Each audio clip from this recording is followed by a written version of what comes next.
Hello and welcome back to Resilient State, a national security podcast made by young people but for everyone. I'm your host, Honey Louise, and in this episode we're diving into one of the defining features of today's wars, the rise of the UAV. I'd like to thank Professor Keith Hartley for joining us for our last episode, which is on defence economics, which is a theme that should be turning up again in this episode as we question the costs and the cost implications of cheap drones taking out expensive kit in Ukraine. But before we get there, I'm delighted to tell you that this week I'm joined by my co-host Bogdan. Welcome. I am Bogdan Kirichenko, an undergraduate student and writer for The National and New Eastern Europe. I cover resilience and Russian military strategy. Bogdan has agreed to join me for this and a couple of future episodes before I take over as solo host starting in April. Now, over the last few years, Ukraine has become what some have called a war lab for the future. And in that laboratory, we're seeing the production and use of cheap expendable drones being tested at scale and under brutal conditions. It's a big topic to cover, and we'll almost certainly need a few more future episodes to do the rise of UAVs justice. But in this episode, we want to start understanding what drone warfare is and what it means for war and security today. To help us do that, we're joined this week by David Kirichenko. David is a Ukrainian-American journalist and associate research fellow at the Henry Jackson Society, which is a think tank based here in London. Since Russia's full-scale invasion of Ukraine, he's spent extensive time reporting from the front lines, including major battles such as Bakhmut and Kazov Yar. His work focuses on autonomous systems, cyber warfare, irregular warfare, and military strategy, and he's written in depth on how drones and AI are reshaping combat for outlets such as Warfare, the Modern War Institute at West Point, and the Centre for European Policy Analysis. Now, as for how this episode is going to go, I think we're going to start off talking with David to understand the modern UAV and how drones are changing the battlefield. This will then move on to some of their implications and the dangers that are arising from the rise of drones. And then, of course, as always, at the end we'll ask David to provide us with links towards further reading and ways to get involved for anyone who's been interested by our conversation today. Oh, as a heads up warning for any listeners today, unfortunately both me and David are sick. So we're going to do our best to power through, but if we sound a little off, then that's the reason why. So, to start us off, David, I'd love to spend a few minutes on the basics of what a UAV actually is and how are drones being used on the modern battlefield. Yeah, so the UAV is an unmanned aerial vehicle, and technically it's the more accurate term when we talk about what you may consider a drone, but a drone can come in various forms. You can have a ground drone, which is an unmanned ground vehicle. I like to call them ground robots. You can have a naval drone, and you can have your aerial vehicles, which are the quadcopter styles or other long-range fixed-wing drones. So usually we just default to the easier term and combine them all together and call them drones, but there are like more technical terms. But for a more general audience, it does make sense to just group it together and call it drones. And for me, I think one of the most interesting themes about the war, and you allude to it, whether it was like the use of predator drones or just in generally, I think powerful states have been using drones for decades, and these models typically would cost millions of dollars and would be quite logistically complex, and only these larger powers would be able to field these drones and use them in different theaters of war. Some states began experimenting with the use of drones. I believe it was 2 decades ago where the Yemenis, they strapped some explosives on a boat and drove it into a ship. So there were some initial variations and exploration of this. In terms of the asymmetrical experience, one commander recently told me that Ukraine's mass adoption of drones wasn't because they were so smart or innovative, but because they are so poor. And really, their back was against the wall and they had just nothing, and you had to figure something out. And so a lot of these commanders were just getting off-the-shelf drones, cheap parts, stitching it together across the front line years ago. And now you see units 3D printing parts, experimenting, and you just see the mass adoption of drones and the cost rapidly going down and drones proliferating across the battlefield. Earlier on in the war, there was certainly, and still is, a big preference for having your traditional weapons or more artillery shells because drones don't replace them. They're complementary. just like other aspects of warfare. And so Ukraine just needed something to defend itself, and it looked to innovation and applying it very cheaply and at scale, and figuring out what works and quickly iterating and deploying it on the battlefield. And eventually the Russians and the Chinese were able to catch on, and now you have Russia and its backers being able to also mass produce these cheap drones and scale them, turning it into an advantage for what I would call the modern axis of evil, as they're growing much more closely technologically. And countries like China do have a manufacturing edge when they supply so much of these components and electronics that go onto these cheap drones. So I think it's quite interesting there to in as you know, we're trying to get the basics across. I think it would be quite interesting there to expand on this point that's often brought up in coverage of drones, which is they're cheap.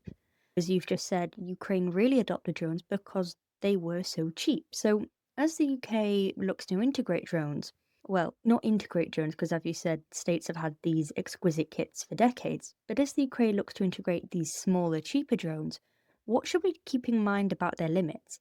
Are we seeing civilian grade drones hit the ceiling of what they can do in high intensity combat? Or is Ukraine still finding creative ways to work around what we would assume the constraints of a small civilian drone would be and push the effectiveness even further? Right. Yeah. And so whether it's the application of cheap drones or really any type of weapon system, because you can start out looking at drones and the adaptation and the countermeasure battle, or Ukraine's use of Patriot batteries, and then how the Russians learn how they operate and adapt, the jamming of like advanced American systems such as HIMARS or ATACMS. The Russians eventually learned how to adapt and jam some of those advanced weapon systems. And then it becomes a race to how do you figure out a countermeasure or learning from their countermeasures and then overcoming it. And so previously, at the first 2 years of the war, you could deploy a technology or a new type of drone, and it might last you about 5-6 months before there was a countermeasure, and then it would render your weapon ineffective. Now that cycle can be a matter of days or weeks, and there's a lot of chatter around how ineffective Western like drones are in Ukraine. And it's not exactly that like the drone was ineffectively built or produced, but once it's actually deployed on the battlefield and then the Russians figure it out and jam it or deploy countermeasure, how long does it take you to get that like feedback, make that changes, iterate on the product, and then redeploy it to the battlefield? The other part to it is it takes a lot of skill to use these drones. I've personally been embedded with numerous drone units, and whether it's like the electronic warfare or you have a really spotty signal and you're trying to navigate between trees to hit a tank or soldiers, it takes a lot of skill to do that effectively. So I think it's not that easy to just go and get a bunch of these drones and or try to build a drone wall as the Europeans have been hoping to do, but it really takes quick learning, being able to iterate and have like a very fast procurement cycle, and being able to adapt to the changing battlefield conditions, because the Russians also have been transforming themselves into better learners compared to where they were at the start of the war. And now they certainly have Chinese and Iranian technological cooperation and backing, where they're helping the Russians iterate and improve their technologies against the West. And the Chinese, the North Koreans, the Iranians, they got to take a step back and just watch all these technologies at play, figure out what's working, what's not, where the trends are headed, and then preparing themselves.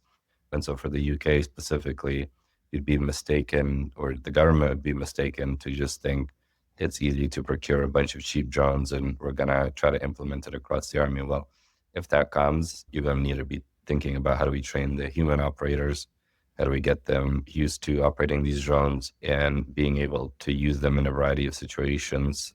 I think Ukraine continues to demonstrate the novelty of drones, looking at the Operation Spiderweb, where you had the drones that lifted off the cargo trucks and were hitting bombers. I recently spoke to U.S. Special Forces that are fighting in Ukraine, and their big concern as well is the Russians or the Chinese being able to have like thousands of cheap drones and loading them into a ship and then bringing it close to the shores of, say, the UK, and you just have a swarm of drones hitting targets across the UK. So how are you going to stop that? Do you have the training, not just maybe the interceptor drones, but what are you going to leverage? Fighter jets, helicopters, mobile ground crews that have guns on trucks trying to shoot down these drones. And so it takes like a really complex layer to try to figure out how do you combat some of these upcoming or dangerous initiatives that our enemies can pose for us. So I just caution to step back and think in these terms rather than we need to procure cheap drones and integrate them into our army or defense. So I think it's really interesting if we look at Operation Spider's Web, which is a Ukrainian mission where they essentially smuggled in drones on truck beds and then they lifted off when these trucks reached a close distance to several Russian airfields and airstrips. And these drones were able to inflict massive cost to the Russian Air Force by taking out exquisite pieces of kit. So there's a really sort of novel use of drones. So is it a case that we're going to keep seeing these shocks and these surprises and sort of, oh my goodness, look what they've been able to do with a drone now? Or will over time, will we see that this is a piece of kit which is used in a standardized way? Yeah, I mean, I would say that in Ukraine and Russia, you have since 2024 onwards into early 2025, you had the formation of a drone wall. And so Ukraine first began to blunt Russia's mechanized assaults. And with that, you had the gradual, as these range of the drones were expanding, then you had the introduction of fiber optic drones in 2024. So you can't jam them. And so they were able to more effectively operate even in areas where there was really heavy electronic warfare. And so with time, as the range of these drones continued expanding, you had a kill zone forming. So we can call this the short range or the first layer of the drone defense, which is now it's about 15 to 20 kilometers of a kill zone. So everything is monitored on this line. Anything that comes into this kill zone or like gray area, it's very likely that you're going to die, whether it's any sort of like tank, heavy armor, BMP, or even the soldiers that just crawl or walk through fields, they suffer enormous casualties. And the Russians now rely on just infiltration groups of setting groups of 2 to 3 humans to try to walk under tree lines and walk in any direction that they can for 10, 15 kilometers and just find a little basement and hunker down and then wait for resupply from drones and then wait over a couple of weeks for more and more Russians to make it. And once they have enough, they can storm the area. And so that's how devastating and intense the fighting has become, that the Russians just have to rely on not even Stalingrad era tactics, but just sending waves of humans to die. And now you have, well, the Ukrainians have been leveraging this very effectively, but you have a long range drone layer, which is about 100 kilometers plus. So Ukraine now regularly uses long range drones to strike targets 1,500, even reports of around 2,000 kilometers across Russia. And as a very complex operation, typically they will launch these long-range drones from maybe even up to 10 different sites. You send in a barrage of decoy drones so that you overwhelm the air defenses in an area. Use intelligence, satellite imagery to determine where the Russians likely station the air defenses. You send in a wave of decoys. It breaks through the airspace, clears the way. Then you have these like longer-range bomber drones that fly through it. And then it leverages like Russian SIM cards to have connectivity to be able to understand where they're at. And now they're working on more autonomous terrain mapping so that the drone can know where it's at or try to use GPS. So the most concerning trend right now is the middle strike layer, which is from 30 to 100 kilometers. And the reason why that's very important is to cripple the logistics of both sides coming in. So the Russians have been investing very heavily into the middle layer strike zone, because while it's good that the Ukrainians are inflicting enormous casualties, and in Pokrovsk, the Russians are suffering about 1,000 losses per day. But the idea is like you shouldn't even get to the point of needing to kill them like right at that kill zone, but hit them further back so that they can't even shuffle logistics to the front or bring more men trying to hit their weapon depots, their convoys. And so the Russians have been doing this more and more at that like 50-kilometer range. And so they push their forces, collapse the flanks, create very thin supply roads into the front, and then hit them increasingly at further distances to choke that supply chain. And so that's a really big concern right now for Ukraine. And they hopefully are making the right investments and focusing on that middle range strike zone right now. So I think we've got a bit of the basics of what drones are doing for warfare, where their cost points are, and what missions you would run with a drone. So if we step back from the drone itself, and you've got these incredibly complex operations are being run with drones, and they're reaching incredibly deep into Russian territory, or as with Operation Spiderweb, it's a very complex operation utilizing drones.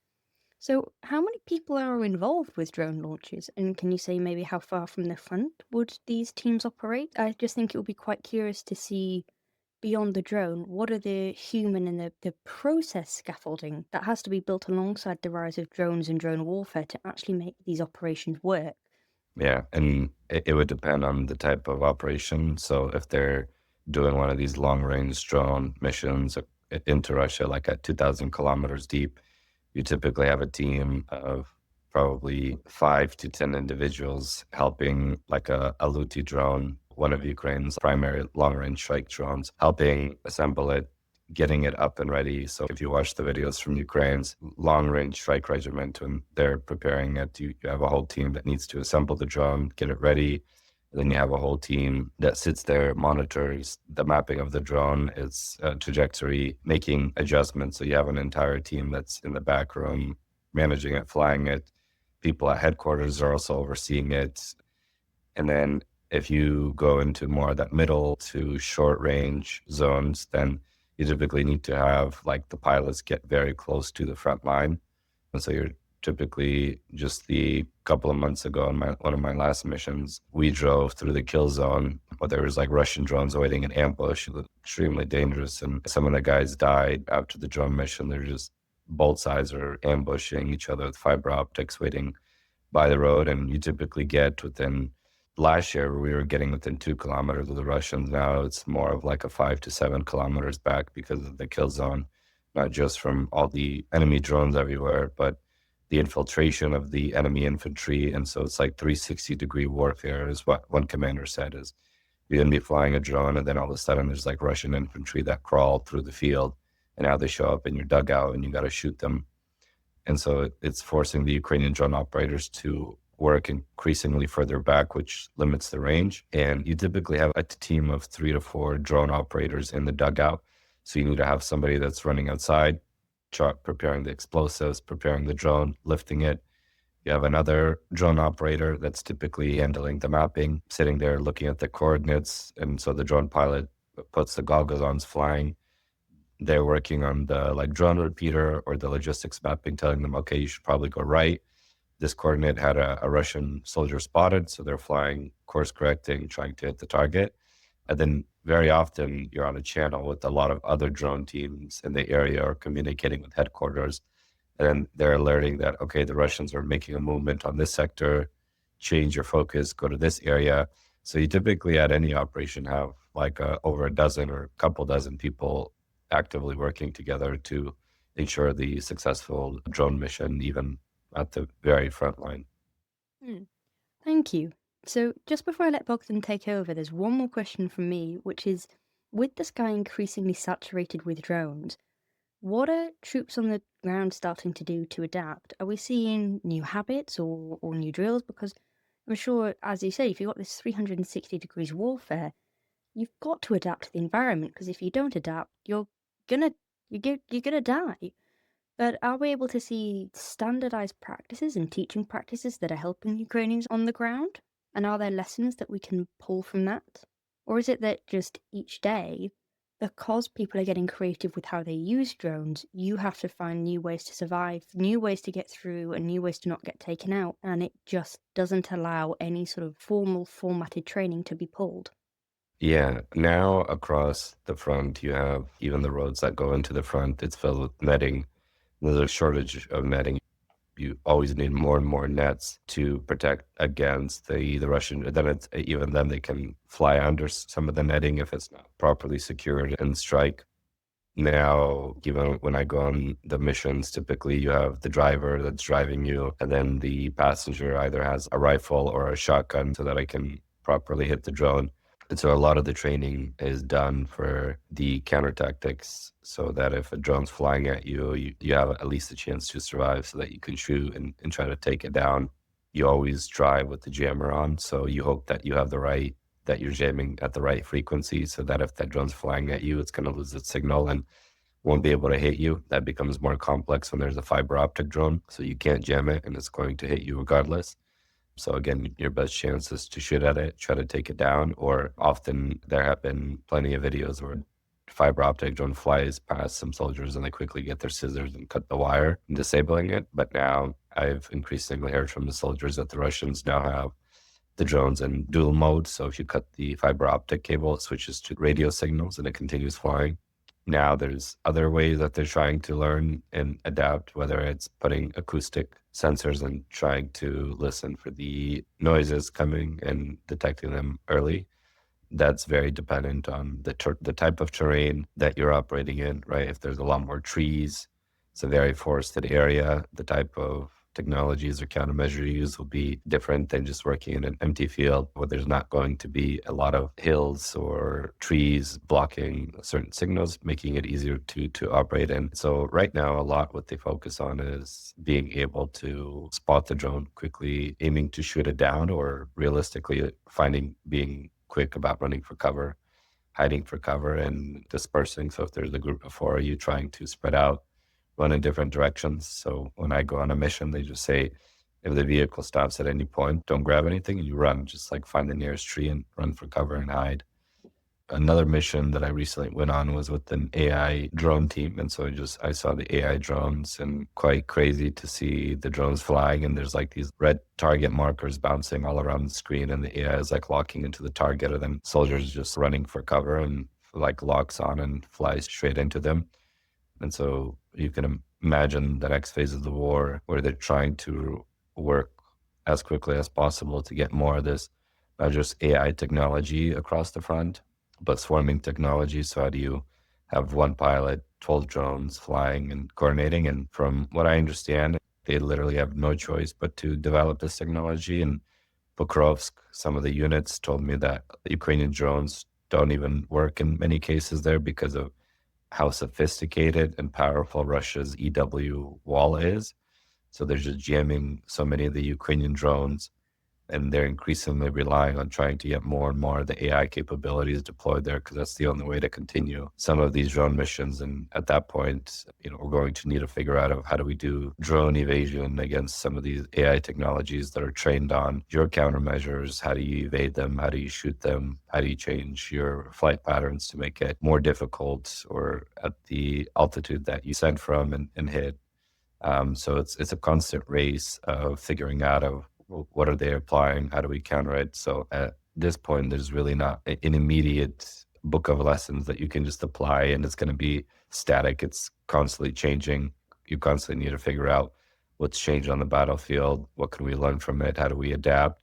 And making sure that you're learning and updating that guidebook as frequently as possible. Right, well, that's my little intro section. Some questions just beyond the basics now done. So I'm going to sit back now for a little bit and let Bogdan take over. Yeah, thank you, David.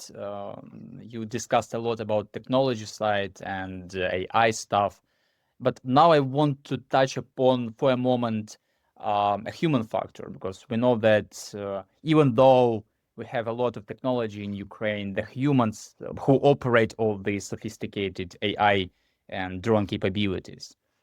So in the First World War, tanks created massive moral shock because they were new and they combined protection, firepower, mobility, and can you touch upon that briefly, but can you elaborate what psychological effect do drones, especially FPV, have on soldiers? Yeah, well, it makes the killing a lot easier. Drone pilots will often tell me that it's a lot easier.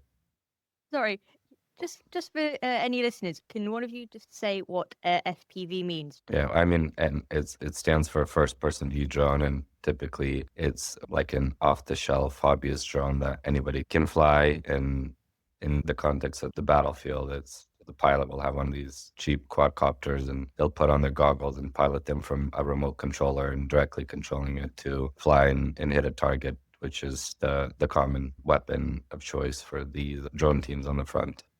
And so, yeah, it's very, very easy to do the killing compared to getting a rifle and needing to shoot through another human. And then you don't have to hear their last gasp or their breathing as their life leaves their body. I see it myself. You're just like sitting there in a dugout, and like 2 kilometers away, you have these like Russians running at you. Like an awful movie.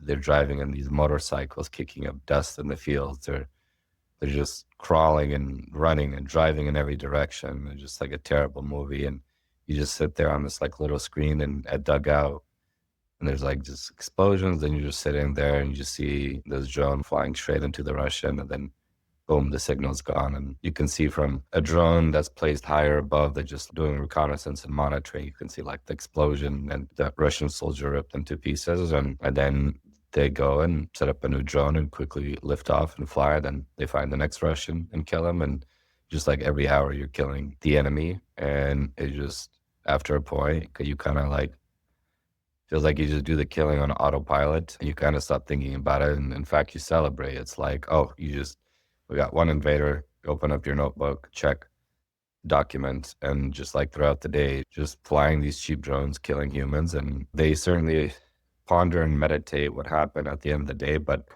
I think soldiers that have to like at close combat take out another soldier, that is a far more difficult thing to do. Just like needing to see them suffocate or see the last breath leave their bodies. It's a lot harder for the soldiers. But the other side to it is when you're like an infantryman or serving in the infantry and you're sitting there in a dugout, what they truly fear the most is like a drone hovering right above you. You're trying to shoot it. Is the drone gonna drop a grenade on me? Is it going to fly right into me with like an RPG warhead? Sometimes they drop chemical weapons on the dugouts. They can even do that from dropping it from a drone, making sure you have gas masks. So you're always waiting in surprise for what the drone is going to do. And of course, everyone frantically gets their guns, starts shooting at it. I remember recently too, I was with the soldiers and there was an enemy drone above us, and every single soldier, or if I like a movie, but everyone just grabs their guns and loads in. You just have 12 soldiers all at once pointing their guns into the sky. We're all under the trees waiting to see if it spotted us or not. And if it started flying right at us, I was running. I just had my camera, so I ran for cover. And they were prepared to shoot it, but it's just like really nerve-wracking, and it makes the atmosphere extremely intense when you're being monitored and hunted by these cheap drones. I think for the US, what we struggled with in Afghanistan and Iraq, or you have like IEDs waiting on the road and they'd ambush you. But now you can have hundreds of flying IEDs hitting you in all sorts of different directions. And that's what the war looks like now. Yeah, thank you. Now I want to talk about identification of friend or foe system. So, I watched Ukrainian TV show with Komarov. I'm sure you know him. He was a travel TV host before the war.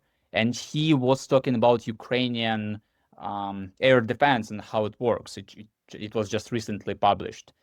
And so as both sides increasingly deploy drones from Shaheds, and in Ukraine we have our similar capabilities like Lutey, how are Ukrainian units distinguishing friendly drones or helicopters from enemy ones in a crowded airspace? Is there any system emerging, or it's improvisational and based on experience? Do you see anything? Yeah, it's a mixture of different things. Friendly fire is still very common. Again, if you're an infantryman in the dugout and there's just drones hovering above you, at that point you just don't even care. You either try to jam whatever is above you, just shoot it down because you're just really scared and don't want to get hit.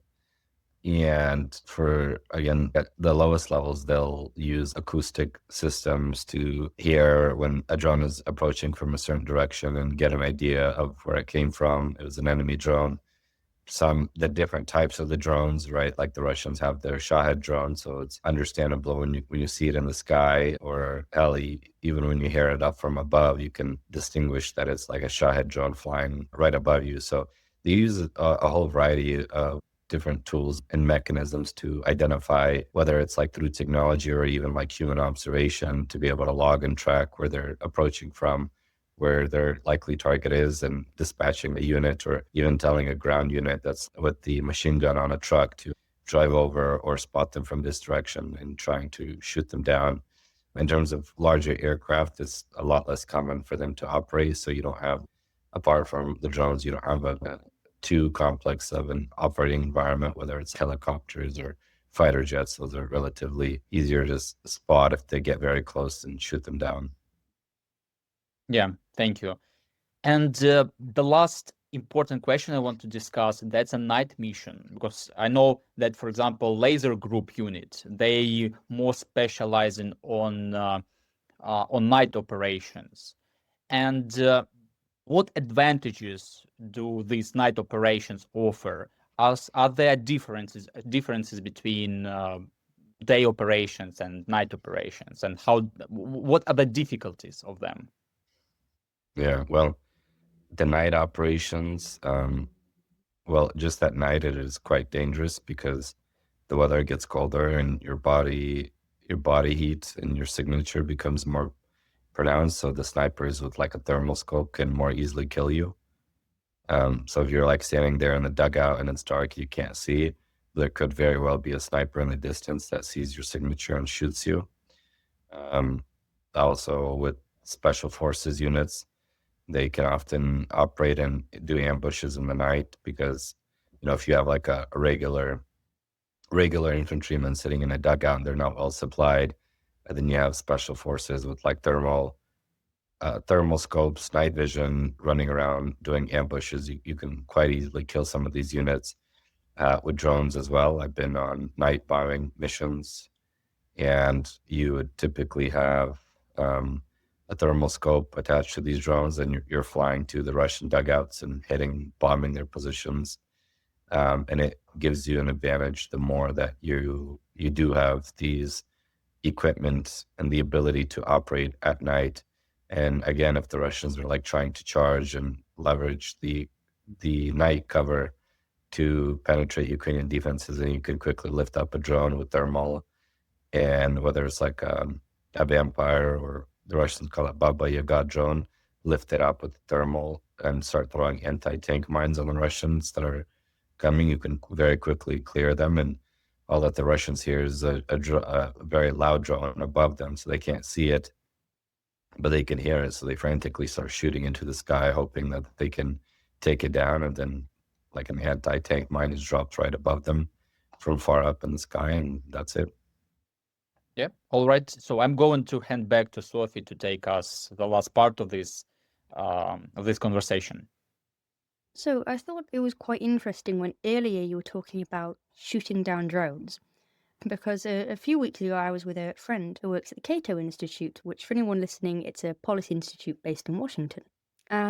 And me and my friend wound up debating our Weapon of the Year 2025, which was a genuine debate I had with my friend. And I made the case that my Weapon of the Year was a semi-automatic shotgun, which, for anybody who isn't familiar, is like the classic action movie shotgun where you pull the trigger, it goes bang, and you just pull the trigger again, it's automatically reloaded.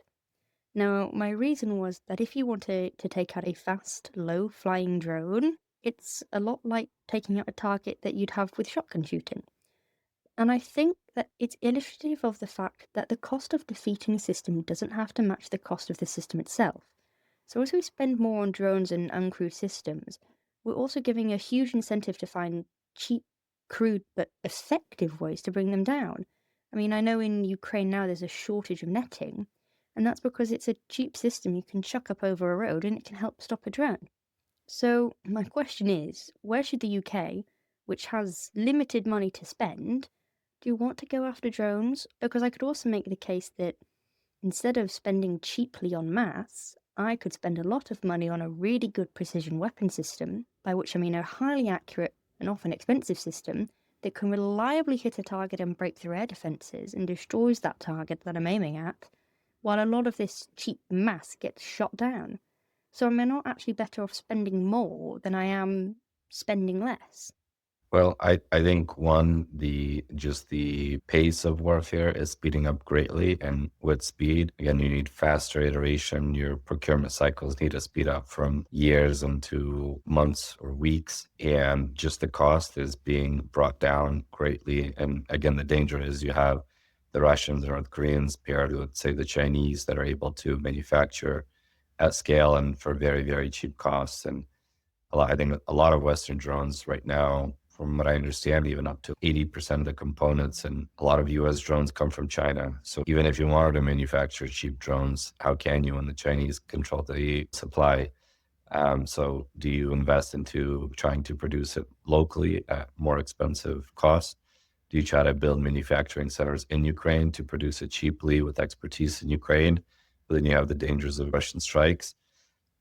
Two is you can still try to use more of these high precision systems, but try to innovate and bring down the costs of them. So I think for Ukraine in the next year, there's going to be a push to try to create what they've had in terms of a drone market for a missile market. So how do you get all these startups and companies racing to experiment and build missiles very cheaply? You have even companies in the US like Anduril that's big on this topic. And I'm not commenting on their performance or they're successful or not, but they're certainly trying to drive that narrative of we need a lot of cruise missiles for cheap and to deploy them at scale against China. Well, the Ukrainians also need a lot of cheap missiles that can be effective and be precise with a much larger payload or warhead. And then three is you certainly need some of these more expensive and very precise systems. Like I would argue that for some of these Russian drone manufacturing facilities or them menacing the Europeans across Europe with the Russian drones, if you just give Ukraine a batch of long-range missiles, you can just bomb the drone factories themselves to disable them so that the Russians can't be producing as many of them. And then it would make it like much more painful for the Russians to try to conduct this hybrid warfare against Europe. So sometimes there are very straightforward solutions to some of these problems, but it just takes the political will. And but again, it's not like a permanent solution because even if you have some of these long-range missiles, the Russians, just like with HIMARS, they'd be able to disperse and it would impact the battlefield because now you got to disperse, move things around to other locations, and it would weaken your battlefield effectiveness. And over time, again, they would adapt, they would figure out ways to overcome that. But it's important to not over-index on everything from Ukraine's lessons in the war, because again, Ukraine had to innovate with very little resourcing. So the idea is for policymakers, like how do we step back, re-examine our supply chains, what are our procurement cycles? And I think in peacetime, innovation or development's not a top priority. You're like, we have what we need. We're prepared for a war that we've fought in the past, whether there was like Iraq and Afghanistan, but it's important to learn, to study, and really drive down costs of these systems because whether it's developing missiles for much cheaper costs and at scale. So I think it's wise to take these lessons, incorporate drone warfare, but also just not over-index and not make some of these mistakes that we can't substitute some of these conventional high-end systems because they could do a lot of damage and it would be really important in the future war with Russia. Brilliant. I'm keeping an eye on our time and I'm on to my last questions just before I start winding down. And I was wondering, do you think the efficacy of drones is sometimes overstated? I think of the videos we see online, especially of FPV strikes. And what we see is that FPV, that first person view of somebody being taken out by a drone. And what you take from those videos that you see is that I'm watching a video, somebody's hit. I'm watching a video, somebody's hit. I'm watching a video, and somebody's hit. You aren't seeing videos where drones miss or where the soldier survives because it's understandable. Both the Ukrainian and the Russian armies on both sides wouldn't want those videos put out because what are you showing? That you failed to kill your enemy. You put out the videos of success, the videos of people getting hit. So are drones the trump card that we're led to believe they are? Or is it that actually the media we're seeing is leading to an overbelief in their efficacy, as you could say? Yeah, of course. I mean, you can control the data, the narrative somewhat by what you produce online, but still, it has been the core of Ukraine's defense. Sometimes you can have a tank that drives out and it has electronic warfare. And there's been instances where it took dozens of drones to disable one BMP or one tank because of the electronic warfare that they had. Other times, one or two drones can disable some of these tanks or heavy armor. So you would have $500 drones taking out something worth millions and millions of dollars, or even Russian fighter jets worth $50 million, or helicopters with millions from. Then you have a FPV drone lift off and then hit a air defense system worth $15-20 million. So you still have that vast cost asymmetry, but of course drones in general are complementary. They're not a substitute, so they can't be a game changer, because if you can't have your conventional systems supporting the front line, it's like, how are you even going to get drone operators or drone supplies to the front? So it's meant to complement, and the big limiting factor is weather. If it's very foggy or rainy, it's very hard to operate the drones. Then both sides are just relying back on artillery to fire and shoot at each other. So weather, though, is a huge obstacle. So if you're dealing with really bad weather, you can't really leverage drones that effectively. You know, now you've mentioned it, I don't think I've ever actually heard anyone make that point about weather, but as soon as you say it, you go, yeah, that's actually incredibly obvious. But yeah, I'm surprised I've not heard anyone mention it. Yeah, so starting to wind down, it's now resilient state, almost policy, that we ask something specifically for any young people or students listening to the podcast, or even older people who maybe want a career change or just want to learn more. So, for somebody who wants to understand drone warfare beyond the clips that circulate on social media, where are you going to point them? Are there any particular books or YouTube channels, researchers, units, projects, anyway, anything that you can think of that are really worth following? And for anyone listening, anything that David says, we'll just chuck it in the episode link so you can scroll down and they should all be there. Yeah, well, I mean, I think the ones that have the richest knowledge are mostly Ukrainian operators or commentators that work on the front line. So there's really, really rich commentary from certain Ukrainian soldiers that write commentary posted online, and often Can in you name Ukrainian. one? Yeah, I mean, one of the chief of staff, or I forget his exact name. Bogdan Krutkevich? Yes, yes. Okay. Cover his nickname. Yeah. I'm just on cold medicine, so I'm like really loopy. Thank you. So he gives really good commentary on both the nature of the fighting, structural problems within the front line, like the struggle to adapt to certain aspects of the war. So he's a really good commentator, and he gives very straightforward, truthful commentary. And yeah, there's a couple of other Ukrainian soldiers that I like reading from, that I will like send links from, that if you want to add it Absolutely. to the podcast, and would highly recommend them. Thank you. And finally, if you're a young researcher, an engineer, or a policy person, and you want to make a real contribution, can you give like an example of one unresolved problem in drone warfare or drone defense where actually fresh ideas and new ways of thinking can really help? Yeah, I mean, one is extending the range of the drones. Two is overcoming electronic warfare, which brings into point three, which is the importance of autonomous software. Just keep hearing these past few weeks, months from soldiers just on the importance of autonomous technologies and being able to overcome enemy systems and electronic warfare to make sure that they continue operating. And that leads into like, how do you develop it safely? What are the ethics of AI warfare? And that is beyond my scope or my work. And so that's for, a lot of other smart people to figure out of, what do we do with autonomous technology? Do we give robots and AI the ability to make decisions to kill other humans? And so it's going to be really challenging and intense future with this technology. Can you think of any government programs or startups? I know that sometimes the MOD here in the UK, they run things called hackathons where young people can go and try and start working towards solutions. Are there any bodies that you can think of if somebody says, "Oh, I have an idea," or "I would like to help"? They can go and offer their ideas and to lend a pair of hands and work on problems. Yeah, I mean, I've seen a lot of solutioning and things happen from hackathons across Europe, Ukraine, other countries, and now Ukraine and Brave One and the Ukrainian government, they're offering more programs to allow companies to engage, test their solutions, even get access to Ukrainian data. So starting from some of these small scale hackathons, testing something once there's a tangible idea, there's actually a pretty steady pipeline in Ukraine to be able to go and test some of these solutioning directly on the front line. Well, that sounds really good. I'll make sure to link everything. Yeah, I'll make sure to link everything in the episode description because they are very cool initiatives. But that's everything that we've got time for today in the time we have this interview. And thank you very, very much for being here, even though I do know that you are sick. I really appreciate that you've made the time. Of course, thank you for the invite and for your work on this. Thank No you. We will be worries. in touch. Okay, awesome. So that's it from me and from Bogdan this week. I hope you've enjoyed learning about the UAVs, and we will do future episodes on them because we know that this little hour-long episode is not going to be enough to start delving into the weeds.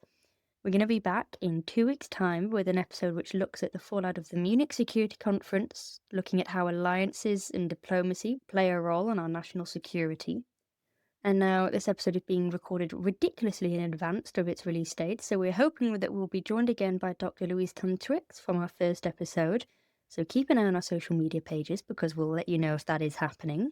As always, you can find us on YouTube, Spotify, Apple Podcasts, Substack, Instagram, and TikTok.